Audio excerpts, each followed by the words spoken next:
Kita mulai. Baik. Assalamualaikum warahmatullahi wabarakatuh.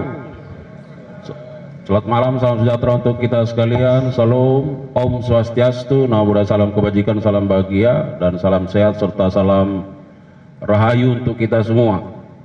Pak Direktur Penyidikan yang kami hormati, rekan-rekan para Kasubdit dan penyidik pada jajaran Jampitsus, Kabitumetmas dan jajaran Puspenkum yang saya hormati, teristimewa buat rekan-rekan media yang hadir pada kesempatan yang baik ini. Yang pertama tentu kita memanjatkan puji syukur kehadirat Tuhan Yang Maha Kuasa karena masih terus diberikan nikmat sehat hingga pada malam hari ini kita bisa melakukan berbagai aktivitas dan termasuk melakukan preskon pada kesempatan yang baik ini. Yang kedua, kami menyampaikan terima kasih dan penghargaan yang tinggi kepada rekan-rekan media yang telah meringankan langkah atas undangan kami sebagai bentuk dukungan yang sangat berharga bagi institusi Adiaksa. Rekan-rekan media, pada malam hari ini Direktur Penyidikan akan menyampaikan perkembangan penyidikan dugaan tindak pidana korupsi dalam tata kelola minyak mentah dan produk kilang pada PT Pertamina Subholding dan kontrak kerjasama tahun 2018 sampai 2023. Rekan-rekan media, sebelum Direktur Penyidikan menyampaikan rilisnya, ada beberapa hal yang ingin kami sampaikan, bahwa yang pertama, penyidik pada jajaran Jampitsus dalam perkara ini sesungguhnya telah melakukan pemanggilan dan pemeriksaan setidaknya terhadap 273 saksi dan ada 16 ahli dari berbagai latar belakang keahliannya. Dan beberapa waktu yang lalu, sebagaimana kita ketahui, 9 orang sudah ditetapkan tersangka dan saat ini berkas perkaranya sudah dilimpahkan ke tahap penuntutan. Dan kita harapkan dalam waktu dekat akan bisa dilimpahkan ke pengadilan oleh jaksa penuntut umum. Dalam perkembangannya, dalam pemeriksaan terhadap 273 saksi, bahwa penyidik menemukan fakta-fakta terkait dengan adanya keterlibatan berbagai pihak lain. Oleh karenanya, penyidik tentu setelah melakukan pendalaman, maka dilakukanlah pengembangan penyidikan, dan penyidik beberapa waktu telah melakukan ekspos terhadap perkara ini. Bagaimana nanti hasilnya, Direktur Penyidikan akan menyampaikan kepada kita semua. Oleh karenanya, rekan-rekan media, mari kita simak bersama hal-hal yang akan disampaikan oleh Direktur Penyidikan terkait dengan perkembangan penyidikan ini. Kepada Pak Direktur Penyidikan kami persilakan. Terima kasih. Assalamualaikum warahmatullahi wabarakatuh. Waalaikumsalam. Selamat malam, salam sejahtera bagi kita semua. Yang saya hormati Bapak Kapus Penkum, beserta jajaran, para Kasubdit, terutama yang saya hormati teman-teman wartawan yang pada malam hari ini hadir meliput konfes yang diadakan oleh Pak Kapus Penkum. Untuk itu, saya akan menyampaikan perkembangan penyidikan perkara dugaan tindak pidana korupsi tata kelola minyak mentah dan produk kilang pada PT Pertamina Persero Holding dan kontraktor kontrak kerjasama. Pada hari ini, Kamis 10 Juli 2025, disampaikan perkembangan penanganan perkara dimaksud, yaitu perkara dugaan tindak pidana korupsi dalam tata kelola minyak mentah dan produk kilang pada PT Pertamina Persero Subholding dan kontraktor kontrak kerjasama tahun 2018 sampai dengan tahun 2023. Dari hasil penyidikan dilakukan secara maraton dengan jumlah saksi sebagaimana yang telah disampaikan oleh Pak Kapus Penkum.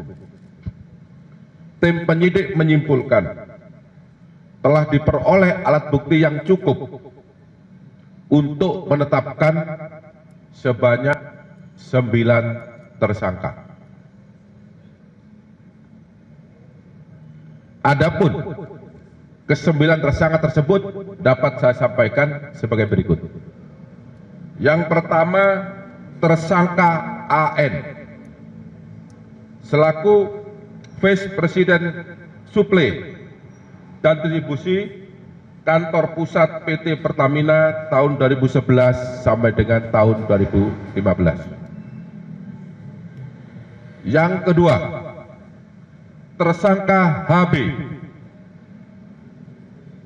selaku Direktur Pemasaran dan Niaga PT Pertamina pada tahun 2014. Yang ketiga, tersangka TN selaku VP Integrated Supply Chain tahun 2017 sampai dengan tahun 2018. Kemudian tersangka DS selaku VP Crude and Product Trading ISC Kantor Pusat PT Pertamina Persero yang menjabat sejak tahun 2019 sampai dengan 2020. Yang kelima, tersangka AS selaku Direktur Gas Petrochemical and New Business PT Pertamina International Shipping.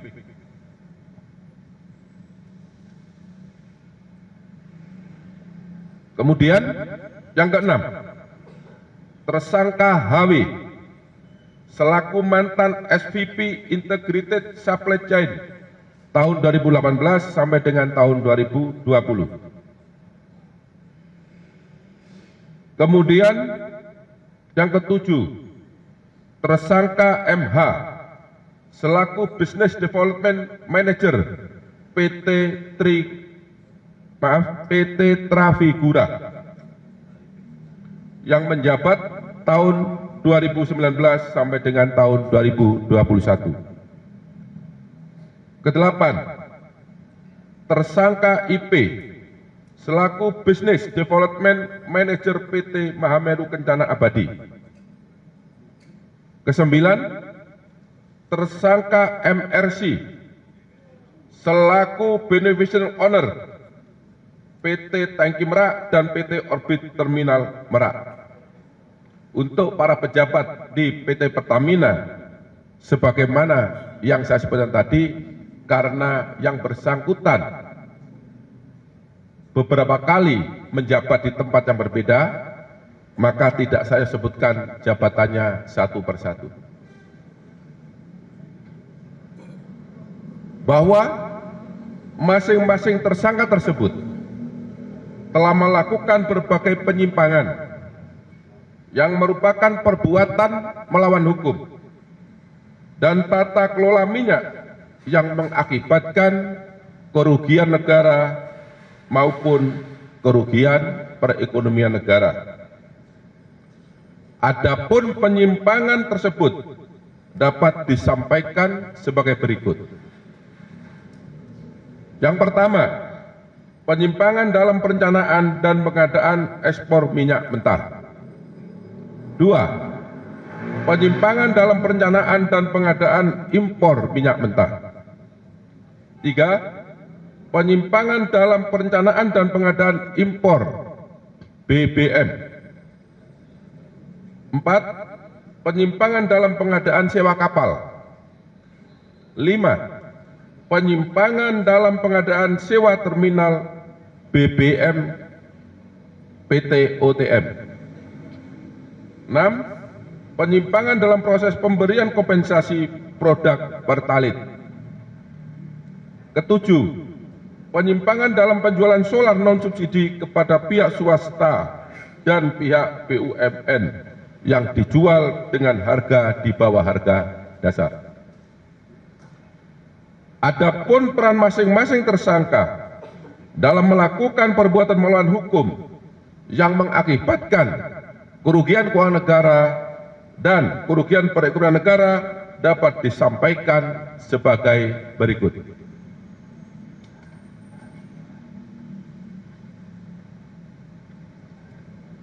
Tersangka AN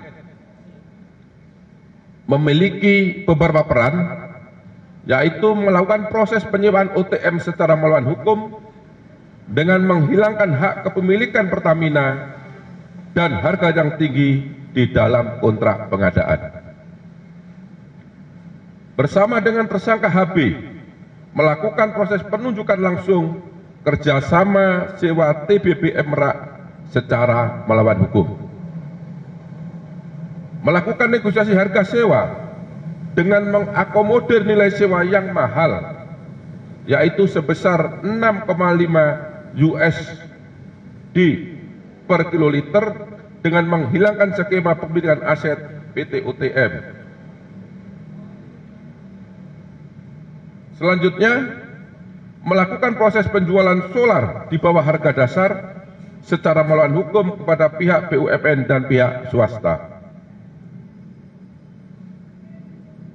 Dan yang terakhir, yang bersangkutan berperan dalam penyusunan formula kompensasi yang tinggi untuk produk pertalit secara melawan hukum.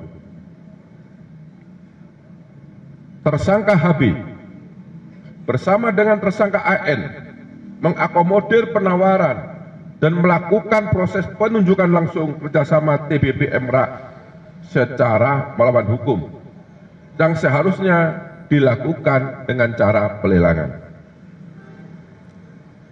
Kemudian melakukan proses penyewaan OTM secara melawan hukum dengan menghilangkan hak kepemilikan Pertamina atas objek sewa terminal BBM Merak dan harga yang tinggi dalam kontrak atau perjanjian. 3. Tersangka TN melakukan dan menyetujui pengadaan impor minyak mentah dengan mengundang demut atau supplier yang tidak memenuhi syarat sebagai peserta lelang, karena yang bersangkutan dikenakan sanksi karena tidak mengembalikan kelebihan bayar. Kemudian menyetujui demut atau supplier tersebut sebagai pemenang lelang, meskipun praktek pelaksanaan pengadaan tidak sesuai dengan prinsip dan etika pengadaan, yaitu volume basit yang dicantumkan dalam lelang impor minyak mentah dan perlakuan istimewa kepada supplier tersebut. Untuk tersangka DS bersama dengan tersangka SDS dan tersangka YF melakukan ekspor penjualan minyak mentah bagian negara dan anak perusahaan hulu minyak Pertamina tahun 2021 dengan alasan terjadi ekses terhadap MMKBN dan anak perusahaan hulu Pertamina tersebut, padahal yang seharusnya minyak mentah tersebut masih dapat diserap oleh kilang dan tidak ekses, yang harusnya dipergunakan untuk memenuhi kebutuhan minyak mentah dalam negeri. Kemudian di waktu yang sama, DS bersama dengan tersangka SDS dan tersangka YF melakukan impor minyak mentah dengan jenis yang sama dari luar negeri dengan harga yang lebih mahal. Maksudnya minyak mentah yang kualitas sama dengan harga minyak mentah di dalam negeri, tetapi harga impor ini, minyak mentah yang diimpor dengan kualitas yang sama ini harganya lebih tinggi.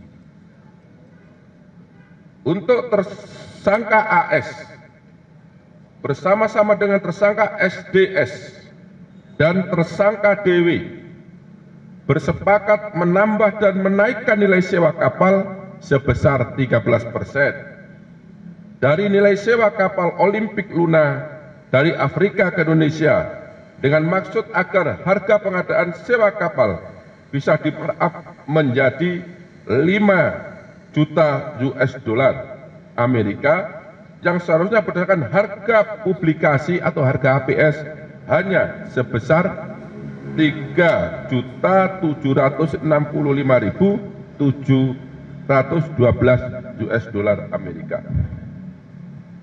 Selanjutnya AS bersama-sama dengan tersangka DW dan tersangka AP mengkoordinasikan agar kapal Suezmax milik PT Jenggala Maritim Nusantara dimenangkan dalam proses pengadaan tender time charter di PT Pertamina International Shipping dengan cara mencantumkan syarat yang hanya bisa dipenuhi oleh kapal Suezmax milik PT Jenggala Maritim Nusantara. Kemudian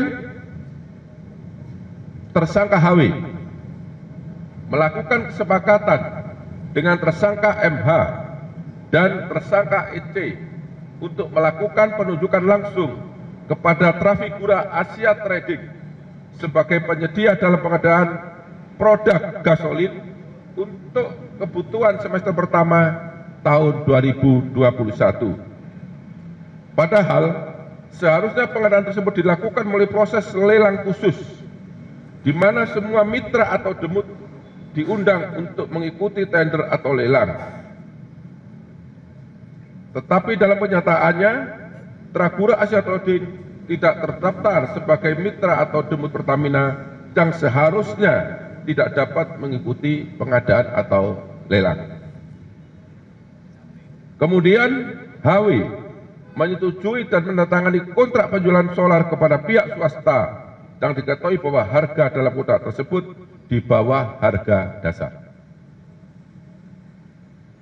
Yang ketujuh, tersangka MH bersama-sama dengan tersangka HW dan EC bersepakat memenangkan kepada Trafigura Asia Trading dengan penunjukan langsung secara melawan hukum dalam pengadaan produk gasolin untuk semester pertama tahun 2021 yang mana diketahui bahwa Trafigura Asia Trading tidak terdaftar sebagai mitra atau demut di PT Pertamina Patraniaga yang seharusnya tidak dapat mengikuti atau tidak dapat diikutsertakan sebagai peserta lelang atau pengadaan. Kedelapan, tersangka IP bersama-sama dengan tersangka AP dengan sepengetahuan tersangka AS melakukan pengangkutan minyak mentah S-Krafos secara koloding menggunakan kapal Olimpik Luna dari Afrika ke Indonesia sehingga pengadaan bisa dilakukan secara penunjukan langsung dan juga mengondisikan harga penawaran agar sesuai dengan markup harga yang sudah disepakati bersama antara tersangka AS, tersangka SDS, dan tersangka DW. Sehingga dari selisih harga tersebut mengakibatkan kemahalan harga sebesar 15% dari nilai publikasi atau nilai HPS dan tersangka DW mendapatkan keuntungan sebesar 3% dari nilai selisih tersebut. Kemudian yang terakhir, tersangka MRC melakukan perbuatan secara bersama-sama dengan tersangka HB, tersangka AN, dan tersangka GRJ secara melawan hukum untuk menyepakati kerjasama penyewaan terminal BBM Tangki Merak dengan melakukan intervensi kebijakan tata kelola PT Pertamina berupa memasukkan rencana kerjasama penyewaan terminal BBM Merak yang pada saat itu PT Pertamina belum memerlukan tambahan penyimpanan stok BBM. Kemudian menghilangkan skema kepemilikan aset terminal BBM Merak dalam kontrak kerjasama, serta menetapkan harga kontrak yang sangat tinggi. Para teman-teman wartawan yang saya hormati, ini tadi sebagian perbuatan material yang dilakukan oleh para tersangka, tetapi belum saya seluruhnya kita sampaikan di sini karena sangat banyaknya perbuatan-perbuatan yang dilakukan oleh para tersangka tersebut. Perbuatan para tersangka sebagaimana tersebut di atas bertentangan dengan 1. Undang-Undang Nomor 22 Tahun 2001 tentang minyak dan gas bumi. Yang kedua, Undang-Undang Nomor 30 Tahun 2007 tentang energi. Keempat, Undang-Undang Nomor 40 Tahun 2007 tentang persiaran terbatas. Kelima, Peraturan Pemerintah Nomor 36 Tahun 2004 sebagaimana diubah dengan Peraturan Pemerintah Nomor 30 Tahun 2009 tentang kegiatan usaha hilir minyak dan gas bumi.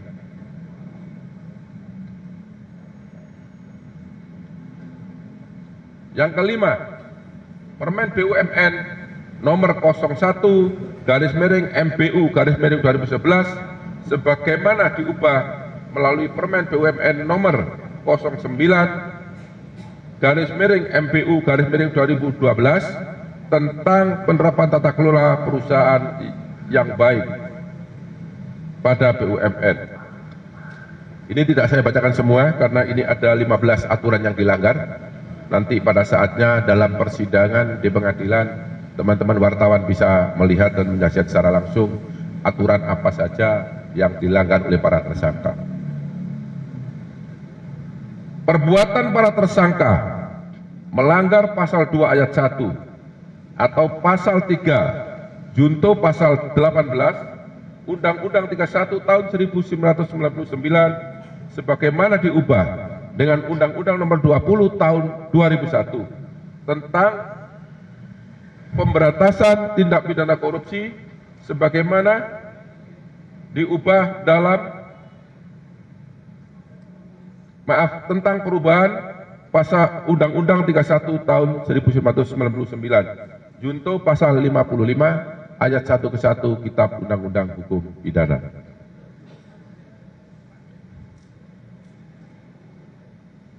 Selanjutnya, setelah dilakukan pemeriksaan kesehatan, para tersangka dinyatakan sehat baik jasmani maupun rohani, dan selanjutnya tim penyidik melakukan penahanan terhadap 9 tersangka tersebut untuk 20 hari ke depan. 8 tersangka tersebut untuk 20 hari ke depan terhitung mulai tanggal 10 Juli 2025 hari ini.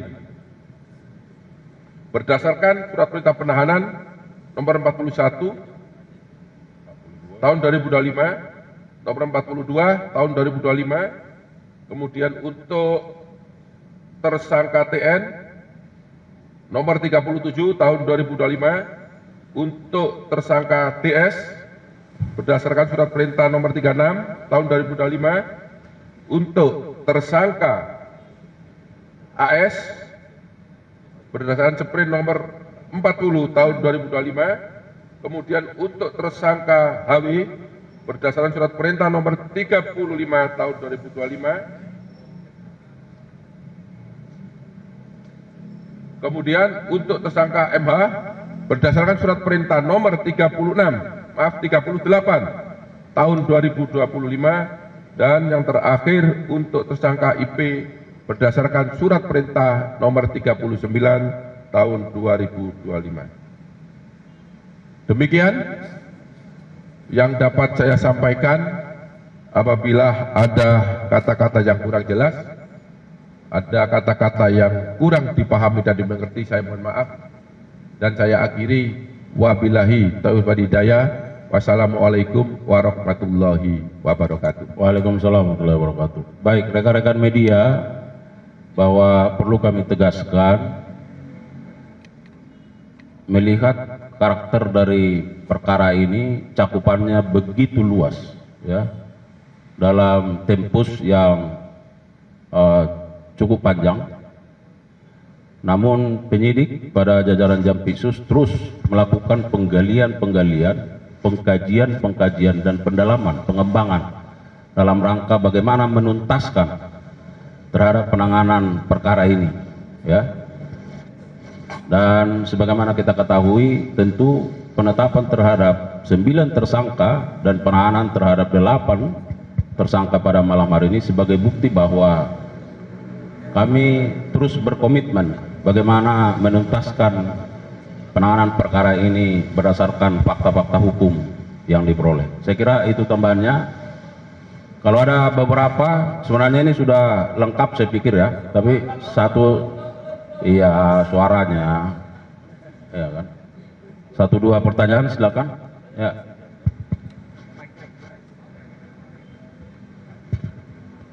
Pak Dirdik, izin, tadi itu di awal juga disebutkan adanya kerugian perekonomian negara. Ini yang tidak disebutkan di penyidikan awal. Yang di awal itu kemudian yang kali ini juga disebutkan lagi kerugian perekonomian negara. Apakah kerugian keuangan negara yang pernah diumumkan sebelumnya itu sama, 193, dan kemudian berapa kerugian perekonomian negara yang baru dijelaskan tadi itu? Kemudian yang kedua terkait dengan tadi juga disebutkan tersangka MRC itu selaku beneficial ownership dari PT OTM. Apakah MRC yang dimaksud ini adalah mantan pejabat Petral dan saat ini keberadaannya ada di mana, ya Pak? Terima kasih, itu aja. Oh ya, tadi titipannya, apakah MRC ini yang dimaksud adalah mantan penyidik Petral, yang dimaksud itu Muhammad Riza Khalid? Baik, silakan Pak Dir. Mungkin kalau itu sudah dijawab, sudah clear, ya. Ya, terima kasih. Salah satu pertanyaannya sangat baik, ya. Pertanyaan saya jawab bahwa memang pada saat awal penetapan tersangka yang pertama, tim penyidik menemukan bukti yang kuat adanya kerugian keuangan negara. Ya, seiring dengan perjalanan waktu, karena perkara itu terus berkembang, kami mengundang, meminta, memanggil ahli untuk menghitung kerugian perekonomian negara. Ya, jadi benar tadi yang saya sampaikan. Selain kerugian keuangan negara, penyidik juga menghitung kerugian perekonomian negara. Ya, jelas ya. Kemudian yang kedua, MRC. Tadi sudah saya sebutkan siapa MRC. Nah, nanti silakan. Saya rasa kawan-kawan sudah pada tahu. Jadi ini sesungguhnya pertanyaan yang nggak diperlukan, ya. Saya yakin sudah tahu siapa MRC, ya. Tadi sudah ditanyakan, yang bersangkutan adalah BO. Bahwa yang bersangkutan ini adalah BO atau beneficial owner. Tadi sudah sangat jelas di PT OTM. Ya. Jadi dia sekarang keberadaannya diduga tidak di dalam Indonesia, namun demikian penyidik sudah memanggil dengan patut. Sampai hari ini yang bersangkutan tidak pernah menghadiri panggilan tersebut.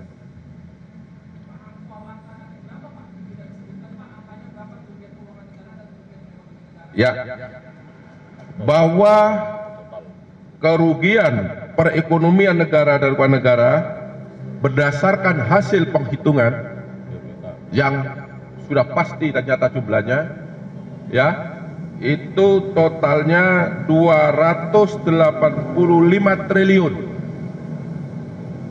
17 miliar 731 juta 964.389 rupiah. Ini terjadi dari dua komponen. Yang pertama kerugian keuangan negara, yang kedua adalah kerugian perekonomian negara. Jelas ya? Baik, saya kira cukup jelas. Masih ada?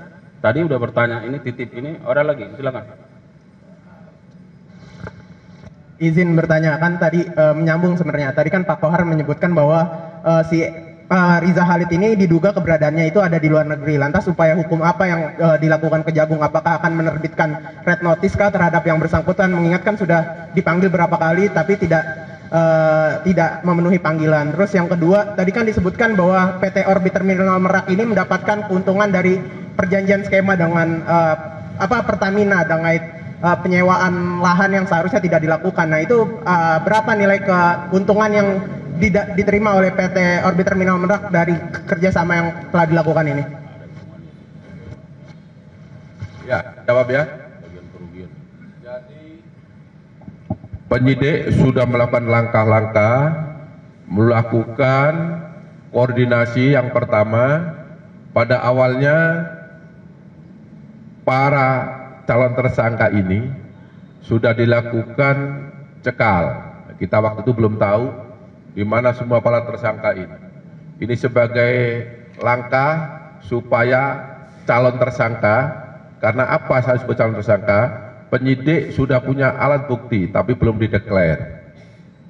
Dengan maksud untuk membuat penyidikan, tidak mengganggu penyidikan, mempercepat penyidikan. Kita berasumsi positif supaya orang-orang tersebut tidak keluar negeri. Makanya kita jaga. Tetapi khusus MRC selama 3 kali berturut-turut dipanggil dengan patut tidak hadir, berdasarkan informasi yang bersangkutan tidak tinggal di dalam negeri. Ya, untuk itu kami sudah kerjasama dengan perwakilan Kejaksaan Indonesia di luar negeri, khususnya di Singapura. Ya, kami sudah ambil langkah-langkah karena informasinya ada di sana. Jadi langkah-langkah itu sudah kami tempuh untuk bagaimana kita bisa menemukan dan mendatangkan yang bersangkutan. Ya, saya rasa itu. Kemudian untuk OTM, maaf lupa ya. OTM, bahwa perjanjian OTM antara Pertamina Pataniaga dengan PT OTM itu berlaku selama 10 tahun. Di mana dalam waktu 10 tahun itu seharusnya OTM itu menjadi milik PT Pertamina Pataniaga. Tapi klausul itu di dalam kontrak dihilangkan. Padahal berdasarkan hasil kajian dari Pranata UI itu sudah jelas apabila 10 tahun dengan harga yang saya sebut tadi itu sudah ada klausul Pertamina akan menjadi aset atau sharing aset menjadi milik PT Pertamina Pataniaga, tapi itu dihilangkan. Berapa kerugian? Kerugian berdasarkan hasil penghitungan BPK sebanyak 2,9 triliun khusus untuk OTM dengan hitungan total loss. Ya, jelas ya? Baik, saya kira cukup ya.